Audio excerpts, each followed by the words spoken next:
le premier Adam avait échoué. Alléluia. Le premier Adam avait échoué. Le premier Adam, c'est-à-dire que c'est moi et toi. Le premier Adam avait échoué dans le jardin et il a donné son autorité à Satan. Maintenant, Jésus-Christ est le second Adam. Donc, Dieu ne pouvait pas descendre directement sur cette terre et résoudre certains problèmes. Alléluia. Il doit prendre la forme humaine. Alléluia. C'est pourquoi, en tant qu'esprit, il est entré dans le ventre de Marie. Et il est né. Alléluia. Et c'est ça le côté qui crée la confusion dans le corps, même dans le corps de Christ, et même au milieu de nos frères musulmans. Amen. Les musulmans pensent qu'il est un prophète. Jésus-Christ n'est pas un prophète. Il est plus qu'un prophète. Jésus-Christ n'est pas simplement le Fils de Dieu, comme le disent certains de nos frères, que ça soit, je ne veux pas trop citer les différences. Amen. C'est cette confusion-là. Alléluia. Et ça crée la confusion. Il dit Jésus-Christ est le Fils de Dieu. Il n'est pas simplement le Fils de Dieu. Il est lui-même Dieu. C'est le côté qui fait mal. Parce que le diable ne veut pas qu'on puisse confesser que Jésus-Christ est Dieu. Jésus-Christ est Dieu. Il est Dieu. Alléluia. Il est Emmanuel. À un moment de la chrétienté, en tant que chrétien, tu dois confesser que Jésus-Christ est Dieu. Beaucoup de gens disent, mais pourquoi vous adorez Jésus-Christ? Et pourtant il est prophète. Mon frère, vous ne connaissez pas l'identité de l'homme de Galilée, l'homme de Nazareth, l'homme qui a marché sous les eaux, l'homme qui a changé les lois de la nature. Hey! Amen. C'est ça. C'est le côté humain, le côté homme-là. Le fait qu'un esprit vienne prendre le corps humain. C'est pourquoi, vous voyez, je dis souvent, dans le règne des esprits, aucun esprit, même s'il est puissant comme quoi, il ne peut pas venir directement sous la terre opérer. Non. Il doit absolument prendre le corps humain. Il a besoin de l'homme. Il a besoin de l'être humain. Alléluia. C'est pourquoi même Jésus-Christ, c'est pourquoi même Dieu a pris la forme humaine. Et c'est lorsqu'il a pris la forme humaine là qu'on l'appelle Fils de Dieu. Maintenant, par les yeux de l'esprit, on sait que celui à qui on appelle Fils de Dieu là, il est lui-même Dieu. Il est Dieu. Jésus-Christ n'est pas simplement Fils de Dieu. Alléluia. C'est ça la confusion dans le corps de Christ. C'est pourquoi, en cette saison de célébration, nous devons dire au monde entier que Jésus-Christ est Dieu. Et ce monde-là l'appartient. C'est lui qui a créé ce monde. Jésus-Christ a créé ce monde-là. La Bible dit que toutes choses ont été créées par elle. Alléluia. Il dit au commencement était la parole. C'est-à-dire que Jésus-Christ est aussi la parole. Alléluia. Amen. Amen. Il est la parole. Amen. Il a créé ce monde. Il a créé ce monde. C'est pourquoi je ne sais pas ce qui manque à ta vie. Que la même puissance qui a créé ce monde-là, Jésus-Christ est encore là avec nous. Que Jésus-Christ crée ce matin toute réalité qui manque à ta vie. Que ton mariage soit créé par la puissance de la parole. Que ta joie soit créée. Tout ce qui va t'apporter la joie, même à partir de maintenant, et que tu entres dans 2026. Alléluia. Il est Dieu. Jésus-Christ de Nazareth est Dieu. L'homme de Galilée là, il est Dieu. Alléluia. Ce que vous appelez prophète là, il n'est pas prophète, mais il est Dieu. C'est pourquoi si tu crois en cette révélation, my God, Dieu va te démontrer qu'il est Dieu. Jésus-Christ va se prouver. Amen. On a vu des gens tellement têtus que Jésus-Christ s'est demandé. Donc, fais une prière avec moi ce matin. Dis Seigneur, montre-toi que tu es Dieu dans ma vie. Jésus-Christ, montre-toi que tu es Dieu dans la vie de ma soeur, dans la vie de mon frère, dans ma nation, dans nos nations, dans les familles pendant cette fête, pendant cette saison de Noël. Montre que tu es Dieu. Jésus-Christ est Dieu. Il n'est pas un prophète. Il n'est pas un prophète. Il est plus qu'un prophète. Alléluia. Amen. Jésus-Christ est tout. Alléluia. Si j'ai besoin d'un père, il est un père.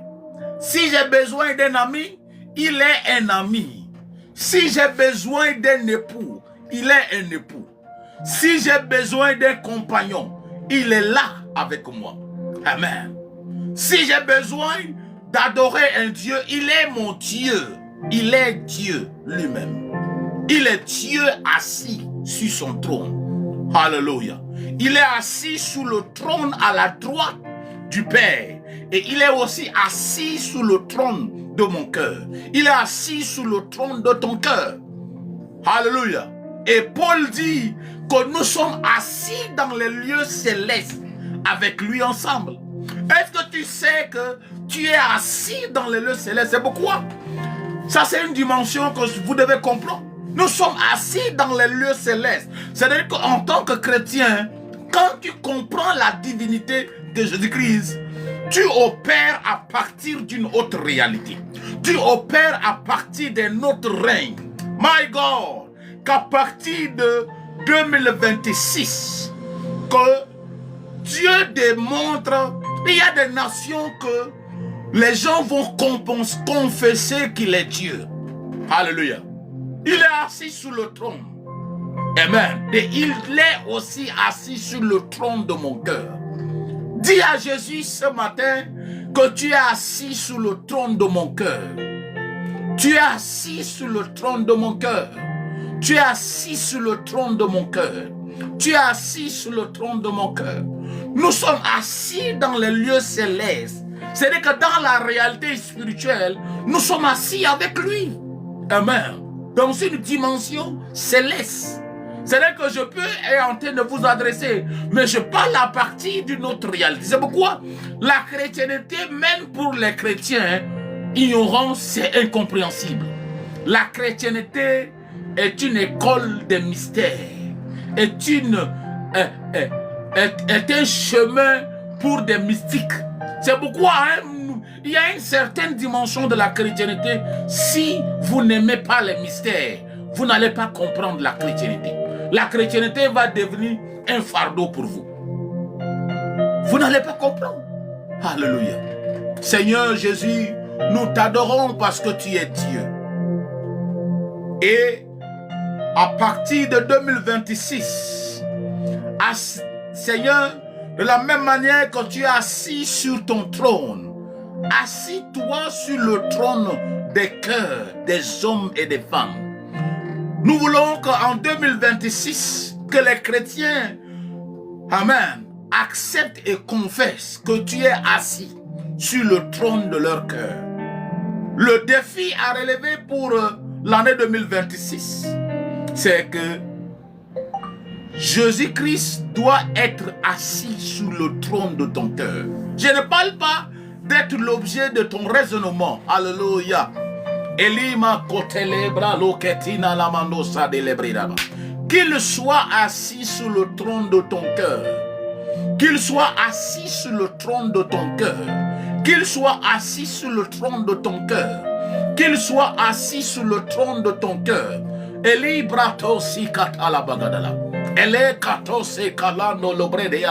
Jésus-Christ ne peut pas s'asseoir sur le trône de ton cœur et la pauvreté te malmène. Il ne peut pas s'asseoir sur le trône de ton cœur et la maladie te malmène. Ce n'est pas possible. Vous voyez ce corps-là? Ça fait plus de 15 ans aujourd'hui. Je n'ai jamais été hospitalisé. My God. Alléluia.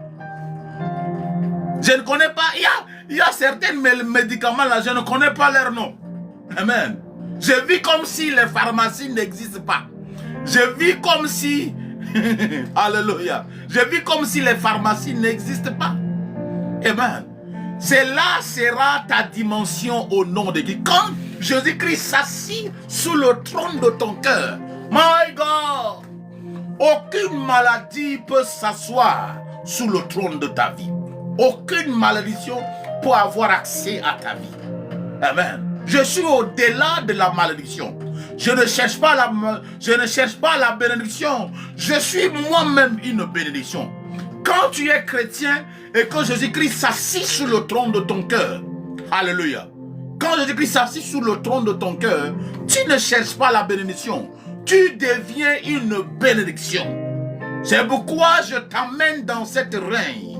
Je t'amène dans cette réalité. Je t'amène dans cette dimension où tu deviendras une bénédiction. Alléluia. Une bénédiction pour ta famille. Une bénédiction pour ton église. Une bénédiction pour les familles de la terre. Amen. Observez juste la vie des disciples du Christ. Aucun d'eux n'était tombé malade. Aucun. La Bible n'a même pas enregistré quelque part qu'un jour Pierre était malade et les disciples, ils ont dit à Jésus, il dit alors notre ami Pierre est malade, alors nous allons prier pour lui. Ça n'a pas dit. Alléluia. La Bible n'a jamais dit quelque part que Jean était malade et puis les autres ils disent non, alors nous allons aller prier pour Jean parce que Jean est malade. Ou Jésus-Christ lui-même, il n'a jamais été malade. C'est-à-dire que même étant sous cette terre, Jésus-Christ a transporté le ciel avec lui. Amen. C'est possible de vivre le ciel sur la terre, de vivre dans une réalité où tu ne peux pas tomber malade. C'est impossible que je tombe malade. Ce n'est pas possible. Amen. Ce n'est pas possible. Ce n'est pas possible. Amen. Ce n'est pas possible. Alléluia. Alléluia. Amen. Jésus-Christ, quand il est assis sous le trône de ton cœur, amen, il devient ton médecin. Il devient ton patron. Il devient ton pourvoyeur. Il devient celui qui te protège. Alléluia. C'est pourquoi je veux t'enregistrer ce matin sous la liste des hommes et des femmes intouchables.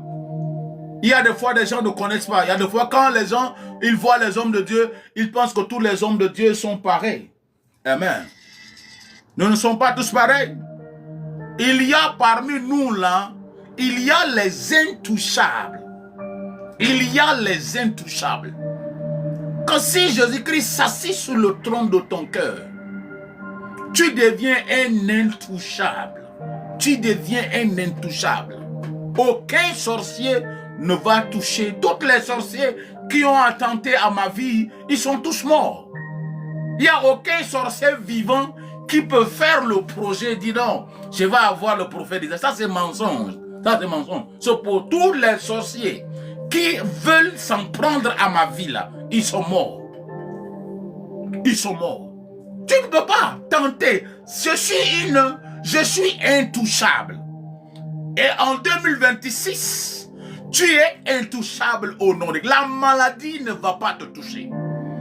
Les flèches de la sorcellerie ne vont pas te toucher.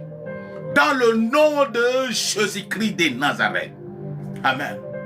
Il y a des gens que tu ne peux pas être avec Jésus-Christ et l'argent devient un problème. Non. C'est vrai qu'aujourd'hui, tu peux faire face à des défis, à des difficultés. Mais rassure-toi, si c'est réellement Jésus-Christ que tu as suivi, tu ne vas pas mourir pauvre. Jamais. Jamais, jamais. Imaginez un homme qui est capable. Jésus-Christ, un jour, peut-être que tu es ici, tu n'as pas d'argent pour payer même ton loyer. Tu as un problème de loyer. Tu as des problèmes. Et tu te demandes, mais comment cela va se passer? Je t'annonce une bonne nouvelle. Un jour, Jésus-Christ a envoyé un de ses disciples. Il dit, va, pêche le poisson. Le premier poisson que tu vas attraper là, ouvre sa bouche et prends l'argent. C'est-à-dire que Jésus-Christ pouvait retirer l'argent de la bouche du poisson. Amen. Ce n'est pas à toi qu'il ne peut pas donner l'argent. C'est pourquoi si seulement tu crois que je suis prophète, 2026 là, l'argent ne sera plus un problème. L'argent ne sera plus un problème.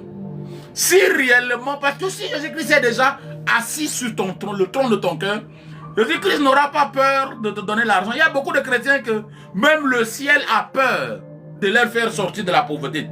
Parce que Dieu sait très bien que s'il te fait sortir de la pauvreté là, tu vas aller prendre une deuxième femme. Tu vas devenir orgueilleux. Tu ne vas pas soutenir l'œuvre de Dieu. Tu ne vas pas promouvoir le royaume de Dieu. Il y a des chrétiens que Dieu sait très bien qu'il ne peut pas les bénir. Amen. Si imagine que un prophète seulement te dit, moi si un homme te dit, donne l'argent pour les donne l'argent, et tu t'énerves, et tu ne peux pas le faire. Tu penses que Dieu n'est pas en train de voir. Tu dis, mais si c'est lui-ci là, s'il a déjà un problème de donner. Aujourd'hui, nous vivons une époque où les gens discutent tout. Les gens disent que non, que la dîme n'est pas biblique, que donner n'est pas biblique. Donner est ceci, donner n'est pas... Amen. Tout ça là, c'est la cupidité. Amen. La cupidité pousse les gens aujourd'hui à ne pas vouloir soutenir. Amen. Tu ne peux pas mourir pauvre, ça c'est impossible. Jésus-Christ ne peut pas s'asseoir sur le trône de ton cœur et tu meurs pauvre. Ça, ce n'est pas Jésus-Christ. Parce que dans 2 Corinthiens 2:9, il dit 8:9, Amen. Il dit, vous connaissez la grâce. 2 Corinthiens 8:9. Vous connaissez la grâce de notre Seigneur Jésus-Christ. Amen. 2 Corinthiens 8:9, je lis ça pour nous. Il dit, vous connaissez la grâce de notre Seigneur Jésus-Christ, des riches qu'il était. Amen. Il dit 2 Corinthiens 8:9. Il dit, car vous connaissez la grâce de notre Seigneur Jésus-Christ, pour qu'il vous s'est fait pauvre, des riches qu'il était, afin que par sa pauvreté, vous fussiez enrichis. En tant que chrétien, tu vas passer des moments difficiles. Tu vas connaître des difficultés. Mais cela n'exclut pas le fait que tu ne peux pas mourir pauvre. Tu ne vas pas mourir pauvre. Amen. Alléluia. La Bible n'a jamais dit Jésus-Christ s'est fait pauvre, des riches qu'il était, pour que toi et moi, nous fussions être riches. C'est pourquoi un chrétien, c'est possible qu'aujourd'hui tu puisses avoir des problèmes d'argent. Amen. Que tu puisses avoir des difficultés. Alléluia. Mais je t'annonce ce matin que le temps arrive et ce temps arrive très bientôt. L'argent ne sera plus un problème au nom de Christ. L'argent ne sera plus un problème au nom de Christ. L'argent ne sera plus un problème au nom de Christ. Amen. Merci Seigneur. Merci Jésus pour ta grâce, pour ta fidélité. Alléluia. Merci beaucoup pour les cadeaux. Que le Seigneur vous bénisse abondamment. Si Jésus-Christ s'assit sous le trône de ton cœur, il peut te faire confiance. Il y a des chrétiens que Jésus-Christ lui-même ne les fait pas confiance. Et ma question ce matin, est-ce que Jésus-Christ peut te faire confiance pour son œuvre? Alléluia. Et Jésus-Christ peut te faire vraiment confiance pour son œuvre? Le problème, que la raison pour laquelle Jésus-Christ croise les bras et voit certains chrétiens mourir dans la pauvreté, c'est parce qu'il sait très bien qu'il ne leur fait pas confiance. Ce n'est pas possible. Je n'ai jamais vu un chrétien attaché réellement à Dieu mourir pauvre. Ça, ce n'est pas Dieu. Ce n'est pas le Dieu de la Bible. Ce n'est pas possible. Ce n'est pas possible. Alléluia. Amen. C'est pourquoi des fois certaines personnes là, quand ils viennent me voir, quand je vois que tu n'es pas sérieux là, des fois je dis donne offrande de sacrifice pour le chasser. Parce que je sais que ce n'est pas des gens qui sont sérieux. Ils cherchent les prophéties. Quand je sais que tu n'es pas réellement chrétien, tu n'es pas né de nouveau là, je vais te demander offrande de sacrifice pour te chasser. Je dis qu'amène tel montant d'argent et il ne va plus appeler. C'est simple comme ça. C'est simple comme ça. C'est comme ça.